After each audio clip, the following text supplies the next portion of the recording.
Ah, yes. On the night I tried to be... Go ahead and turn this thing off. Set this camera up. On the night I tried to be the good trucker putting out stuff for the karma universe, my coolant sensor has gone out.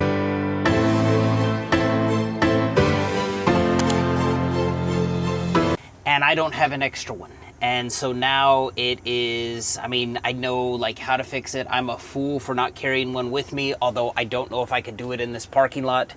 I'm kind of playing a game here as far as like, you know, maybe this place doesn't, because I'm scheduled to take a trailer back from here down to, I believe, Sand 3. So if they don't have a trailer for me by my scheduled departure time, that's a blessing for me. If they do, obviously, I'm going to have to like reject this leg, and that kills me.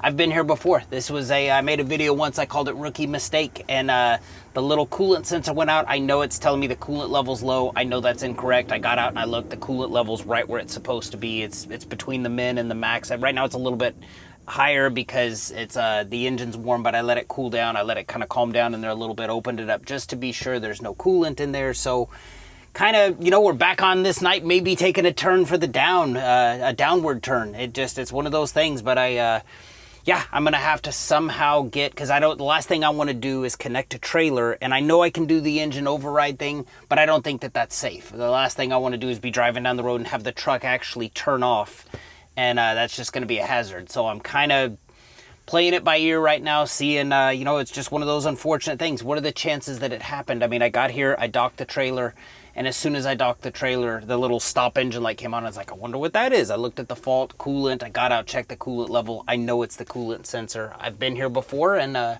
we're repeating the same mistake twice. So anyway, that's where I'm at. I'll check in with you as more is revealed. Man, I've been doing some MacGyver stuff, and you're looking at the luckiest guy in trucking. Let's talk about the luck first. I got to DSD1. I was supposed to take an empty back. Usually I like a good line of communication with these people. Hey, when's my trailer going to be ready? Blah, blah, blah, blah, blah. This time I just did the typical trucker thing. I checked in. The guy's like, we're backed up right now. We don't have trailers, and we're going to have a shift change. And I said, that's fine. Cool. And so I went out. I sat in my truck. My departure time came. No trailer was ever attached to me. And the second leg, or the final leg of this trip going back to Sand 3, was canceled. And it was like, great. Okay, cool. I mean, if they had given me a trailer, I would have had to reject it because I have that stop engine light coming on. As far as the MacGyver stuff, my God, YouTube is such a valuable tool. I initially started, once I started realizing that like there was no urgency, I called around to a couple shops saying like, hey, I know it's the coolant sensor. I'll show you in a minute. In a minute, we'll get out of the truck. I'll look at my coolant. I'll show you my coolant tank. I'm positive it's a sensor. I've had this same thing come on before. The coolant is right below where the cold max should be. I'll show you in just a sec. But I found a YouTube video guy in Spanish talks about pulling out the pin, putting a paper clip inside there. And that way the truck thinks it's on. The problem was his was on, I think it's like 2000, I think it's either 2018s or 2020s have setups like mine, and then from that point forward they have different setups where the plug's on the bottom. The paperclip trick didn't work, but the what I found is if I have the little the wires plugged into the sensor, it sets off everything. It sets off the stop engine, the truck turns off. The problem with driving it is I do have an override button, but that only buys me like 2 or 3 minutes. Now you might say you're crazy to drive your truck with that red stop engine light on. I know it's not the coolant, and that's what the truck's telling me. I'm positive it's the sensor. I've been here before, and it kills me I didn't learn how to fix it back then. But anyway, I tried the paperclip trick. It didn't, I'm gonna have to call her back. It didn't work, but then I found that if you just unplug the thing, and I tried cranking up the truck, letting it run, rather than having the stop engine light comes on. In fact, here, I'll go ahead and start this so you can kind of see what I'm talking about. Rather than having the stop engine light comes on, just the check engine light comes on, and I'm comfortable driving it that way. I found that Napa has the little part I need for $40, which beats the hell out of those roadside mechanics I talked to who wanted to charge me, they're like, oh, it's $300 just to show up, and then $150 an hour, minimum 2 hours, and then parts and all this stuff. And it was like, I'm not going to give you what I made last night to fix this if I think I can fix it by myself. So it's like if and I do think, I mean, maybe I'm brave enough, maybe I'm foolish enough, but I do think I can fix this on my own. But you can see here, this podcast is determined to come on. You can see that now I'm just getting the check engine light, which isn't the red stop engine light. And that is from, get out of the truck here, not get run over.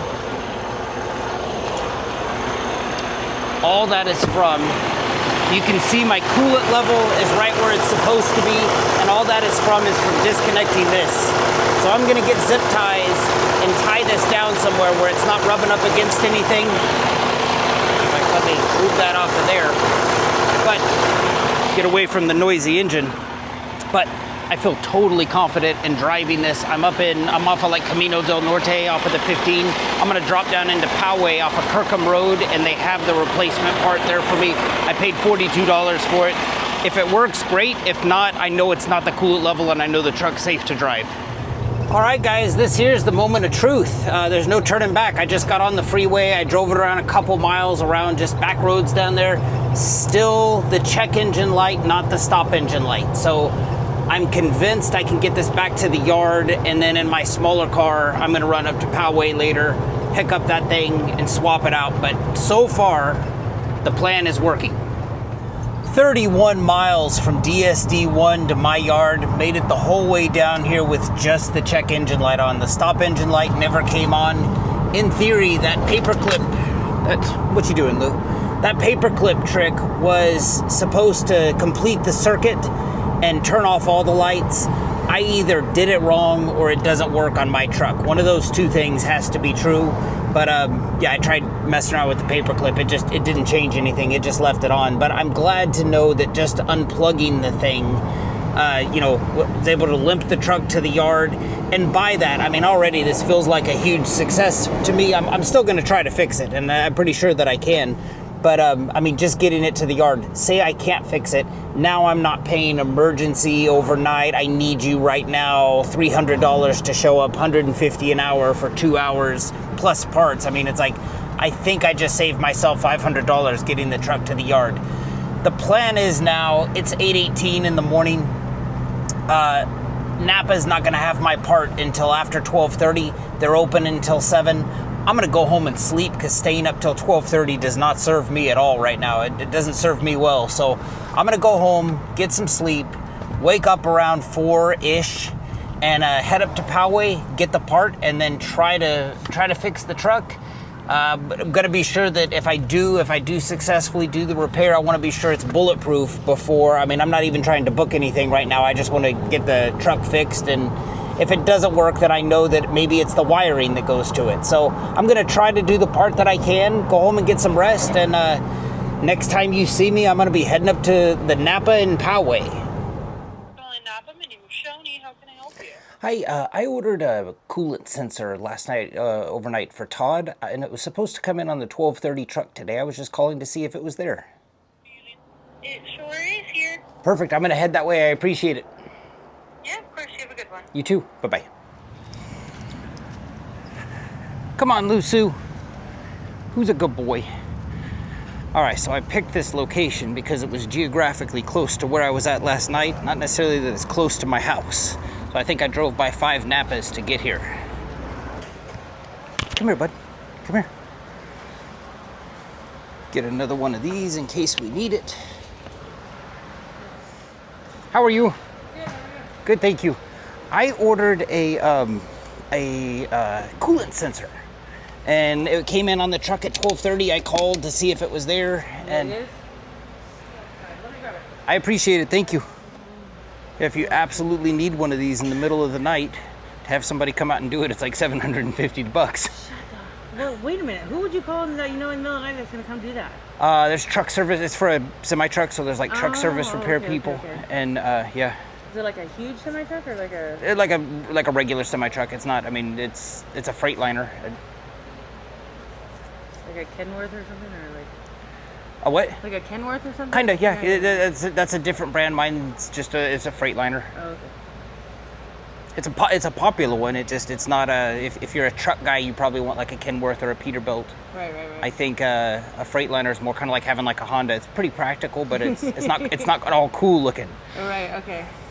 Doesn't have like the super cool sleeping area and stuff like I do have the sleeping. Yeah, it has a bunk, but Now, do you go cross country or just local? I do a lot of work with Amazon, and so okay. I got into it. I'm licensed and insured to go anywhere, like lower 48. But when I got into this, that's what I planned on doing, and I end up staying in like San Diego most of the time. Oh, that's cool. There's a little Amazon place just down the road from you guys, actually on Kirkham, and Right down there. yep, I go there. I've probably been there 350 to 500 times. And your name is? Todd Allen. Do you need ID or is a credit don't. card enough? Yeah. And I'm gonna buy this too in case I need Okay. it. All right, the sun is still up. I can see what I'm doing. Let's get this new part ready to go.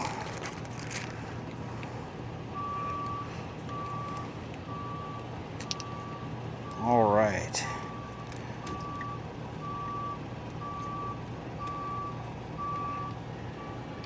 And it looks like the new one is just gonna go on like this. This little thing, this little lever is going to detect the coolant level.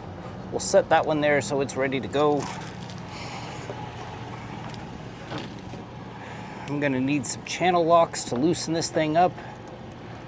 This is the part I'm nervous about of how fast can I swap this thing out.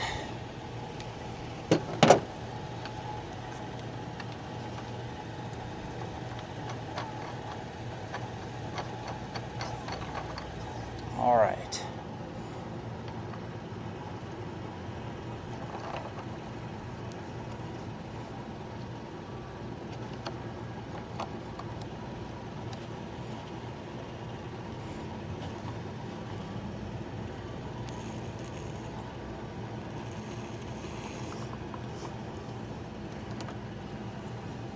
You know what? I should have released the pressure in here first. The truck hasn't been on, so it's cool, but we'll burp that. There we go. Expected that. And there we go. Stop the leak.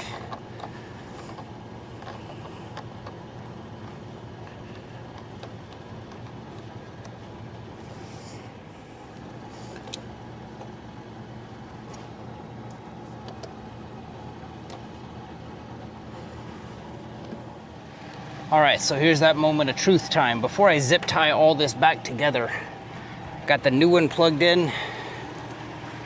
Let's see if when I turn this thing on, flip the camera around like this. Let's see if the red stop engine light comes on.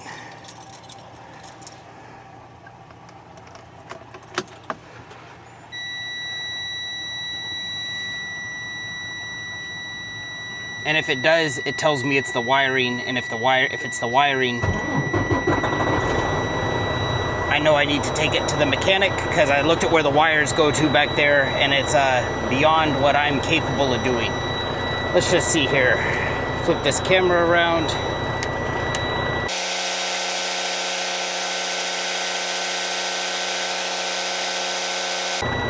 All right, it appears to be fixed. Next thing is to drive this thing around and see if that light comes on. I'm gonna go zip tie all that stuff together.